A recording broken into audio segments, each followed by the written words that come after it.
Alright everyone, we start off today with a fairly important story, but not important for the reasons being reported on by the legacy media. We are definitely going to be going through some shenanigans and linguistic chicanery. Link in the description, archived of course.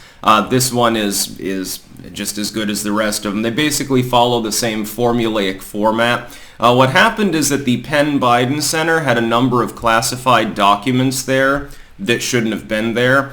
They were basically just sitting there in a folder, and when they were moving material, this was right before the election, Biden's personal attorneys, they realized, there's classified documents in here. Well, this might be important. We should probably take care of that. We might be breaking a law otherwise. Of course, we've had other notable examples of data retention being at hazard over the last few decades. Not just with the Mar-a-Lago raid, which, they never raided the Penn Biden Center, by the way. You had documentation that was a question from the National Archives for the Obama admin. You had Hillary Clinton's server. This seems to be a repeat sort of thing where people that have been in executive politics, there are like papers and shit lying around. So we won't jump too far down that rabbit hole, concerning as though it may be, by the way.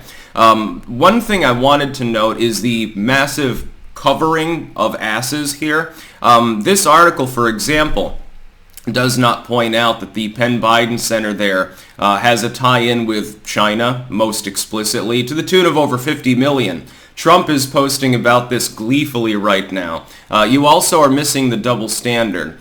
Donald Trump had classified documents at the Mar-a-Lago, was cooperative as far as data storage went, by the way, almost immediately gets raided the second the National Archives raises a stink, which was not coincidental. There was coordination there, and has been called a traitor for this. Is anyone making that claim here, even though those documents, they couldn't have been declassified because the vice president doesn't have that happy power? Of course, at the time, he was not the president of the United States, the steward, Joe Biden. You notice that that's missing from here. The double standard in the actual reporting is not reported on. That makes sense. Fair enough, you're not reporting on your own abysmal failures, legacy media. Not a huge surprise. There's one other very funny line about halfway down in here, which is, well, the classified documents did not contain nuclear secrets. Why would this be conceived of as pertinent? Nobody's even bothering to speculate on the content of the documents. It doesn't really matter. What should be talked about more is the fact that there was the Chinese tie-in to the actual place in which those documents were held. That brings up the possibility that they were viewed by individuals that should not have had access to them. Again, it could be something that's low-level classified, is meaningless in every sense of the term. That's fine, but the data retention laws remain stagnant regardless of the content, with a very few notable exceptions. There's problem number one. That's not spoken of in this article or any of the other legacy coverage that I've seen. The Chinese influence over the Penn Biden Center which held these documents. And the second problem, again, is the hypocrisy and double standard, which really needs to be spoken of. I mean, it's not going to be by the legacy media itself, but it certainly can be by content creators.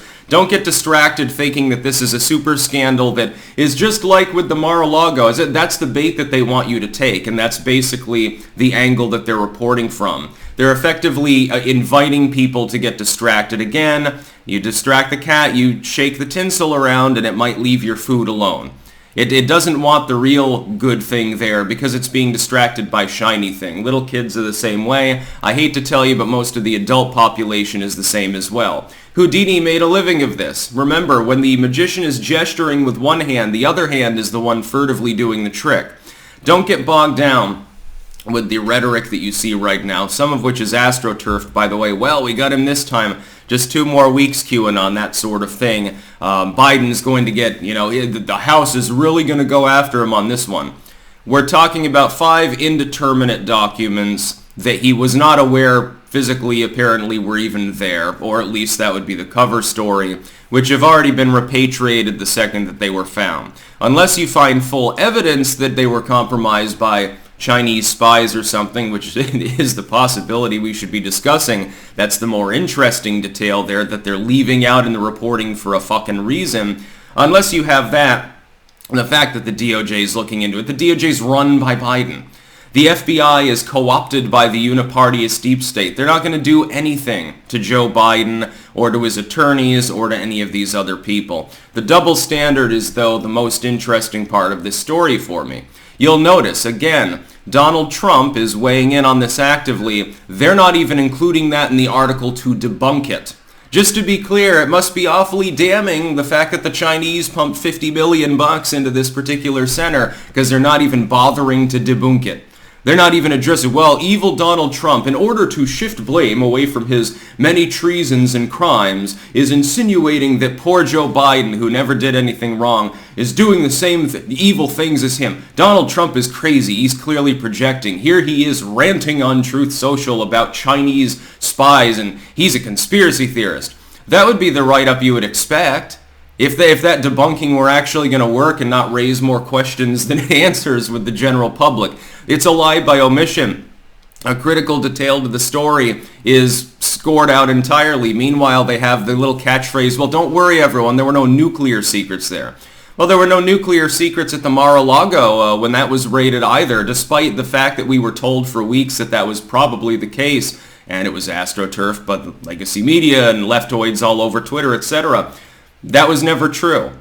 Energy-related documents pertinent to foreign sources were apparently in the hall. The FBI very quietly came out and said that Donald Trump kept them as trophies and clearly never showed them to anyone else and just considered them personal documentation. He has a legal defense, though, because when he took the documents, he was the president. Joe Biden was not.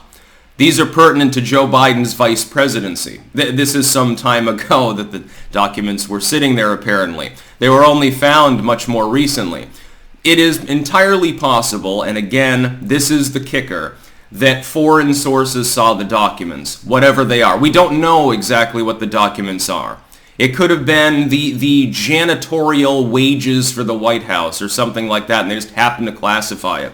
My thought is probably it's not. It probably goes deeper than that. But you need evidence. You can't, especially when the DOJ is controlled by the Biden administration, they're looking into it. I give a damn. They're not going to do anything. If you're expecting this to be the petard upon which Biden is hoisted, he raided Donald Trump and now there's going to be comeuppance.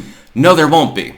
That's the sad part. There won't even be a full and fair investigation. Just letting you know proactively here, don't get your panties in a twist and get your hopes up too high. Keep them down around your ankles and hope for brighter days ahead instead. That's about all.